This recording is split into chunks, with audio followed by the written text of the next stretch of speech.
सभी को मेरा सादर प्रणाम। आज नित्यानंद त्रयोदशी के महाउत्सव पे रूपानुगाज एक नाटक प्रस्तुत करने जा रही है, जिसका शीर्षक है नित्यानंद प्रभु और उनके प्रमुख गोपाल अभिराम ठाकुर। द्वादश गोपालों के प्रमुख गोपाल थे। एक समय की बात है, गौरांग महाप्रभु ने अभिराम ठाकुर को एकांत में बताया कि वह बहुत जल्दी अपनी लीला समाप्त करने वाले हैं और नित्यानंद प्रभु के पुत्र के रूप में अवतरण होने वाले हैं। वे चाहते हैं कि अभिराम ठाकुर खर्दा में नित्यानंद प्रभु के निवास स्थान पर जाएं और नवजात पुत्रों को दंडवत करें।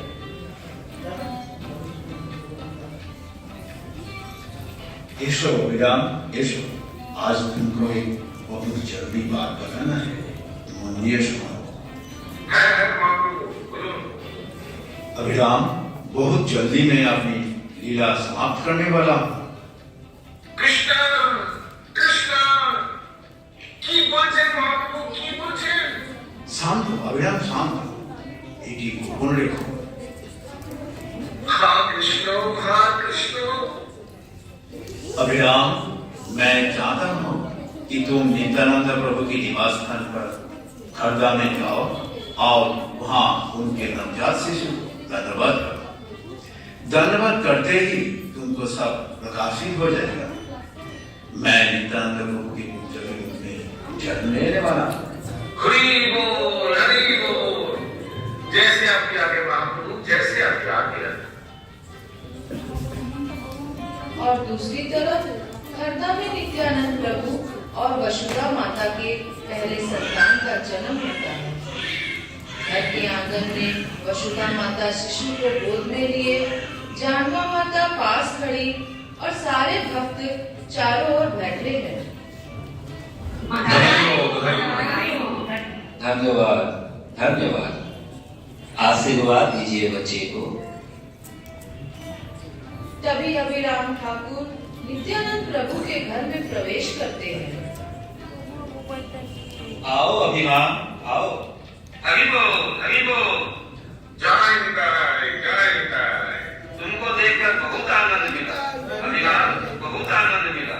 अरे निताई, इस खुशियों के समय में तुम मुझे भूल सकते हो, लेकिन निताई तुम मेरे प्राण हो, तुम्हें कैसे मैं भूलूं?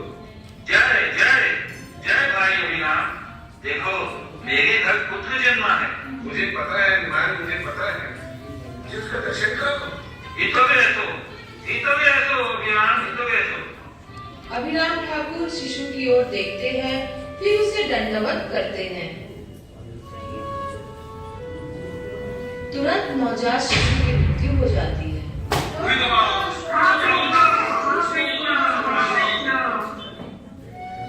हे प्रभु, ये कैसा अनर्थ हुआ?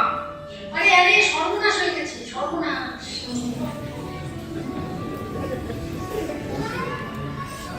इस प्रकार नित्यानंद प्रभु और वसुधा माता का पहले संतान की मृत्यु हो गई।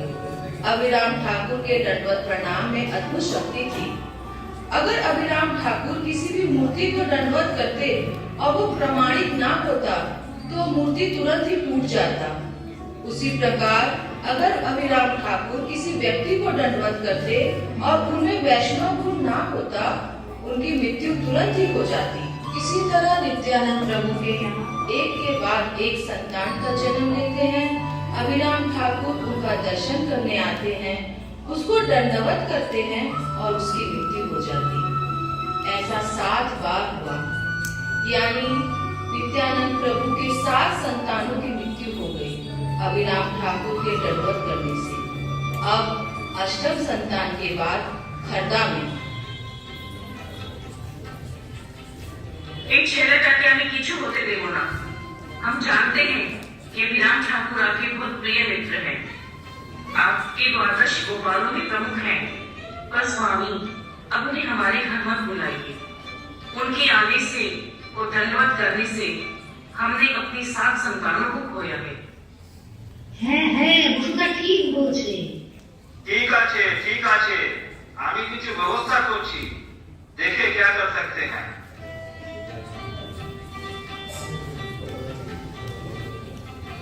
नित्यानंद प्रभु के घर फिर शिशु का जन्म हुआ और अभिराम ठाकुर गंगा तट पर आते हैं नित्यानंद प्रभु के घर जाने के लिए।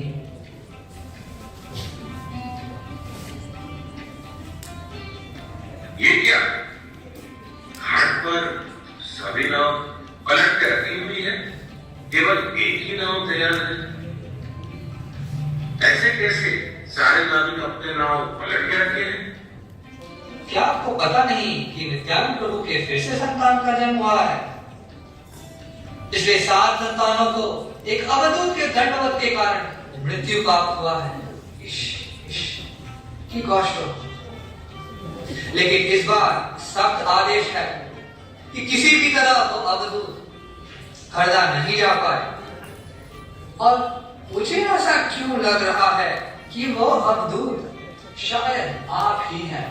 अच्छा, तो ये मेरे मित्र नित्यानंद प्रभु का कार्य है। ठीक है, कोई बात नहीं। मैं तो फिर खरदा जाकर ही रहूंगा और उनके संतान से मिलकर ही रहूंगा। ये साक्षात महाप्रभु का आदेश है। तो हे बाबा, तो फिर मैं भी अपना नाव पलट देता हूँ। हाँ, तुम नाव पलट दो, कोई बात नहीं। मेरा गमछा ही काफी है। अभिराम ठाकुर अपने कंधे का गमछा पानी में फैला देते हैं, नाव जैसा बनाते हैं, एक लाठी लेकर उसे गमछे रूपी नाव को चलाते चलाते और कीर्तन करते करते नदी पथ से वह खरदा पहुँचते हैं। नाम दिए जगत माता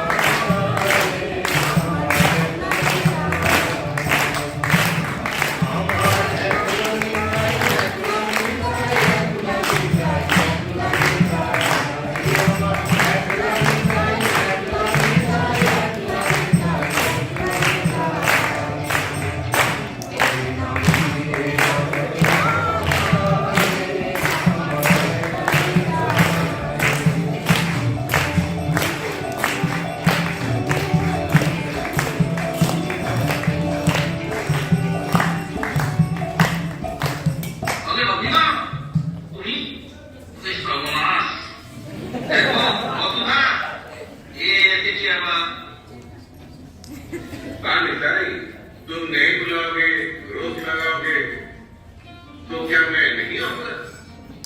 আমাকে তো আসতেই হবে। মহাপ্রভুর আজ্ঞা আছে।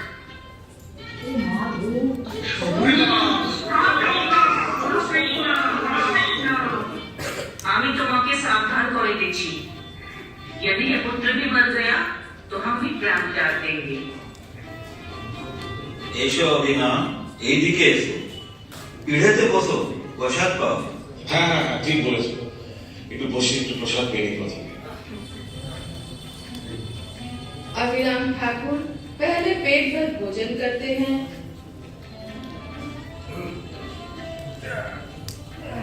उसके बाद किसी के परवाह ना करते हुए वह कक्ष में प्रवेश करते हैं। यदि ये शिशु दिव्य स्वरूप है तो मेरा दंडवत से इसे कुछ नहीं होगा। अभिराम ठाकुर ने नवजात शिशु को दंडवत किया, परंतु इस बार शिशु को कुछ नहीं हुआ। शिशु हंसने लगता है।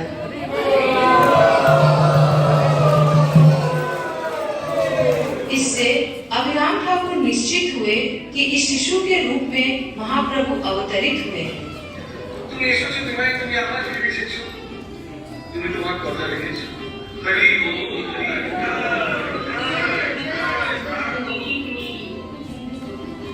अभिराम ठाकुर शिशु को गोद में उठाकर नृत्य करने लगते हैं। सभी भक्त आनंद में झूम उठते हैं।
मुझे क्या कहना चाहते थे যে না দেখেছি মোরা দেখো আরবার পুনর্বার সেই মোরা বিরোধা जब भी वक्त हमारे द्वारा पर प्रभु का दर्शन नहीं किया है उनके पास अभी बहुत सा अवसर है महाप्रभु को दर्शन करने का क्योंकि अभी वही भगवान गौर महाप्रभु हमारे नित्यानंद प्रभु के पुत्र वीरभद्र गोसाई के रूप में आए हैं हरि हरि बोल।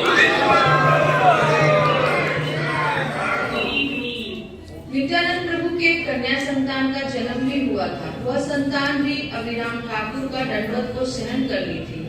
उस कन्या संतान का नाम गंगा देवी रखा गया था। अभिराम ठाकुर 12 गोपालों में से नित्यानंद प्रभु के प्रमुख गोपाल थे। वे कृष्ण लीला में श्री राम सखा थे। उनका लीला स्थल बंगाल के खानापुर कृष्णनगर में है। आज भी यह कहा जाता है कि उनका जय मंगल नामक छड़ी उपस्थित है। उस छड़ी से जिनको भी अभिराम ठाकुर मारते उसे कृष्ण प्रेम लाभ होता। श्रीपाद खानापुर कृष्णनगर में आज भी अभिराम ठाकुर का सेवित विग्रह श्री श्री गोपीनाथ जी विराजमान है। श्री अभिराम ठाकुर ने चैत्र कृष्ण सप्तमी में अप्रकट लीला किया। हरे कृष्णा। त्रयोदशी महोत्सव की नित्यानंद प्रभु की कृष्ण प्रभुपाद की गौर भक्तवृंद की भक्ति विज्ञान सिंह महाराज की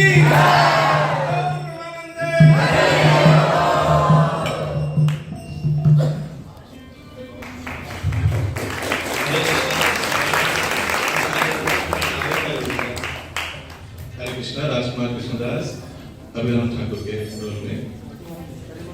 हरे कृष्णा। शुचिशुभनाथ श्रीवास दास महाप्रभु के रोल में। हरे कृष्णा। पंकज दत्त वजीर दास नित्यानंद प्रभु के रोल में। हरे कृष्णा।